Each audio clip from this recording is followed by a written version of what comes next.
La chose est connue sur le mont Olympe que c'est aux premières lueurs du soleil que Zeus, le dieu des dieux, et sa compagne Héra aiment à batifoler.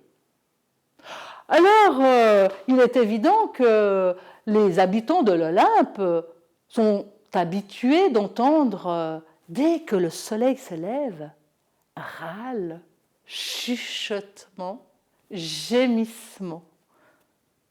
Mais ce matin-là, les astres devaient être alignés d'une certaine manière. Zeus et Héra faisaient un tel tintamarre que les dieux, les déesses, les demi-dieux ne peuvent s'empêcher de monter, voir ce qui se passe. Et par ma foi, le spectacle est splendide.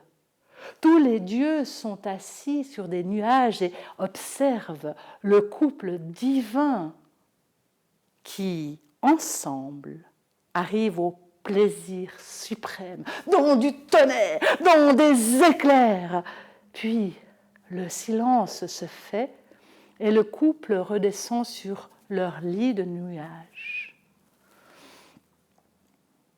Ensuite, on entend Héra susurrer à l'oreille de Zeus. Une fois de plus, c'est toi qui as crié le plus fort. Et Zeus répond, oui, bien sûr, c'est normal, c'est parce que j'ai la voix mâle. Tu, lui répond Héra. Je te le dis et je te le répète, c'est toujours toi qui as le plus grand des plaisirs. Alors, Zeus répond d'un ton sans réplique. Le plaisir de l'homme pourrait être aussi grand que l'empyrée. Il n'arrivera jamais au quart de la moitié du tiers du plaisir de la femme. Oh, s'ensuit une discussion où chaque déesse, chaque dieu a son mot à dire, les uns pour Héra, les autres pour Zeus. Heureusement, Héra cesse toute discussion en disant à Zeus: une fois de plus, mon cher ami, tu prouves que, en amour, tu es meilleur au lit qu'à la discussion, oui. Parce que personne ne peut savoir de l'homme ou de la femme qui a le plus grand plaisir. Pour cela, il faudrait être les deux en même temps, et je ne connais personne qui a ce pouvoir.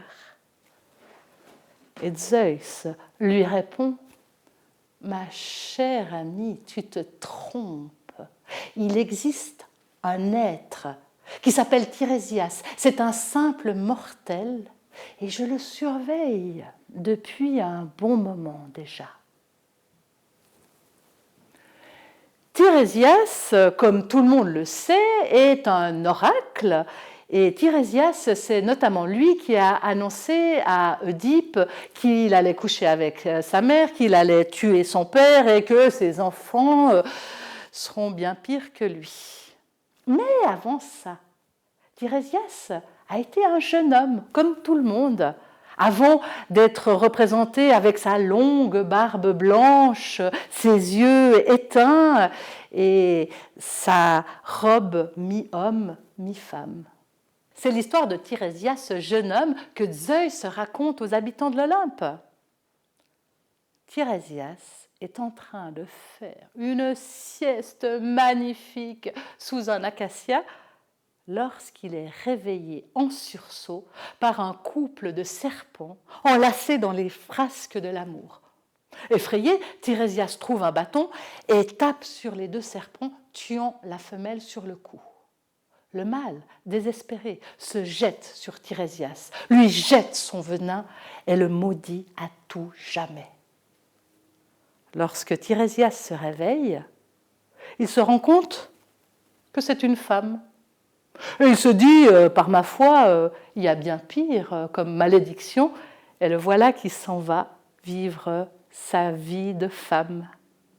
Il la vit bien, et je n'en dirai pas plus.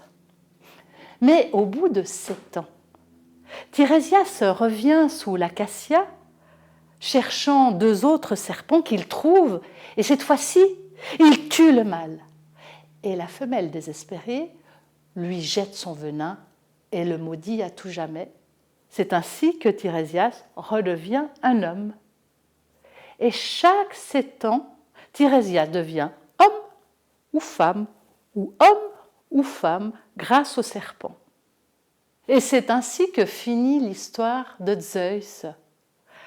Les habitants de l'Olympe ont les yeux brillants du désir de rencontrer cet être exceptionnel. Aussitôt, on appelle Hermès pour aller le chercher. Et bientôt, voilà Tirésias au milieu de l'assemblée. Il est dans son état d'homme. Et lorsqu'il voit tous les habitants de l'Olympe, l'œil amusé et concupiscent, il comprend très vite pourquoi il est là. Et sans qu'on lui pose aucune question, Tirésias prend la parole et dit « Le plaisir de l'homme pourrait être aussi grand que l'empyrée, il n'arrive pas à la moitié du quart, du tiers du plaisir de la femme. » Qu'est-ce qu'il n'a pas dit là ? Voilà Héra qui se lève, furieuse, qui s'approche de lui et qui lui dit « Comment oses-tu, homme, dire une chose pareille, toi qui as la chance de vivre une chose aussi exceptionnelle ?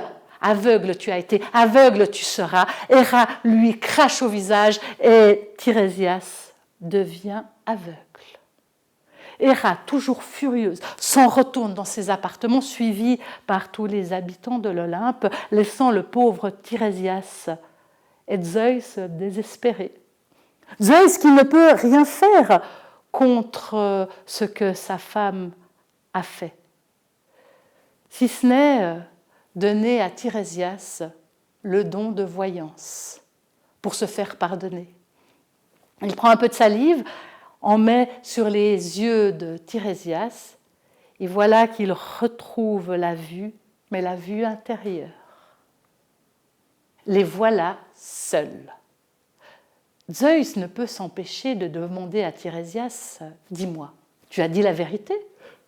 Et Tirésias lui répond « Mais bien sûr !»